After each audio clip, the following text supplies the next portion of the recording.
Goa Samagra Shiksha is celebrating Brahman on the occasion of World Tourism Day. And on this day, this is actually the second edition. Last year we had the first edition.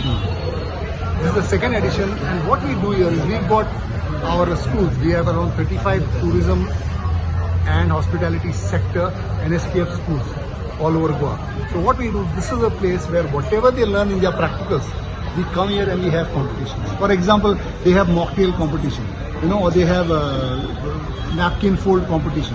Whatever competitions they have there, we come here, or whatever practicals they have there, we come here and we have a competition. So throughout the day, you see all activities like folk dance competition, the model making competition, rangoli competition. All these competitions are going to be there. Last year it was a super success. We had around 550 students, but today we have around 800 students.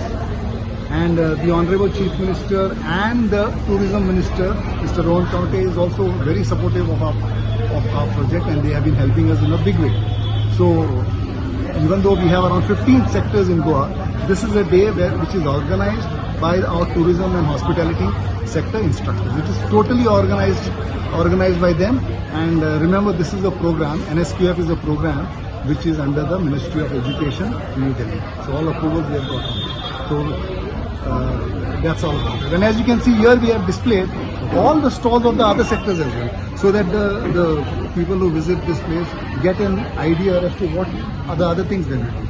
Right? There are quite a lot of innovative projects which our students of 9th and 10th have done in their labs, which we have set up in the schools. Right? And all this equipment we have supplied to the schools. Goa Samagra Shiksha has supplied to the schools, and our instructors are all of them are from the industry.